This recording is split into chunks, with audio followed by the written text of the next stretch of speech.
பெண்கள் வெறும் அழகு பிம்பங்கள் தானா? கண்ணாடி சொல்லும் நிஜம். இன்றைய டிஜிட்டல் உலகில் நாம் எங்கு திரும்பினாலும் அழகு என்ற சொல் நம்மை துரத்துகிறது. சமூக வலைதளங்கள் முதல் விளம்பரங்கள் வரை அனைத்தும் ஒரு குறிப்பிட்ட உடலமைப்பையும் நிறத்தையும் மட்டுமே அழகு என்று போதிக்கின்றன. ஆனால் இந்த மாயையான அழகு பிம்பங்கள் பெண்களின் வாழ்க்கையை முன்னெப்போதையும் விட அதிகமாக பாதித்து வருகின்றன என்பதுதான் கசப்பான உண்மை. இன்ஸ்டாகிராம் போன்ற தளங்களில் பதிவிடப்படும் புகைப்படங்கள் யதார்த்தமானவை அல்ல.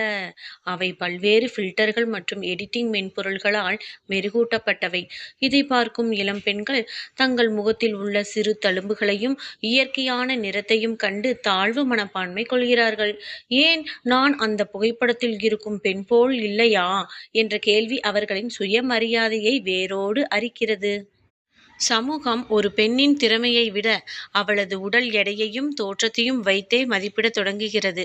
மிகவும் குண்டாக இருக்கிறாய் அல்லது மிகவும் கருப்பாக இருக்கிறாய் என்ற விமர்சனங்கள் பெண்களை தங்களை தாங்களே வெறுக்கத் தூண்டுகின்றன.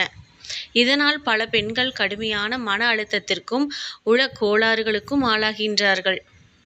அழகு சாதன பொருட்களின் சந்தை பல பில்லியன் டாலர் மதிப்புடையது. நீங்கள் பார்க்க அழகில்லை, இந்த கிரீமை பயன்படுத்தினால் மட்டுமே நீங்கள் அழகாக தோன்றுவீர்கள் என்ற பயத்தை விதைத்து குறிப்பிட்ட அந்த கிரீமை வாங்க தூண்டுகிறார்கள். இதனால் அவர்கள் லாபம் ஈட்டுகிறார்கள். இயற்கையான முதுமையை கூட ஒரு குறையாக காட்டும் விளம்பரங்கள் பெண்களை எப்போதும் ஒரு பதற்றத்திலேயே வைத்திருக்கின்றனர். நவீன அழகு பிம்பங்களை பின்தொடர நினைக்கும் பெண்கள் பெரும்பாலும் தனிமை, பதற்றம் மற்றும் மனச்சோர்வு போன்ற பாதிப்புகளுக்கு உள்ளாகிறார்கள். மற்றவர்களுடன் தங்களை ஒப்பிட்டு பார்த்து கொண்டே இருப்பதால் நிஜ வாழ்க்கையின் மகிழ்ச்சியை அவர்கள் தவறவிடுகிறார்கள். இது அவர்களின் தனிப்பட்ட மற்றும் தொழில்முறை வாழ்க்கையிலும் தேக்கத்தை ஏற்படுத்துகிறது. முன்பெல்லாம் சுற்றியுள்ளவர்களுடன் மட்டுமே நம்மை ஒப்பிட்டு கொண்டோம். ஆனால் இன்று உலகெங்கிலும் உள்ள கோடிக்கணக்கான திரை நட்சத்திரங்கள் மற்றும் பிரபலங்களுடன் நம்மை ஒப்பிடுகிறோம். இந்த ஒப்பீடு நச்சுத்தன்மை வாய்ந்தது.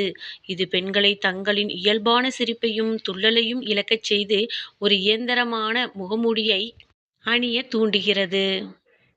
இதிலிருந்து மீள்வது எப்படி?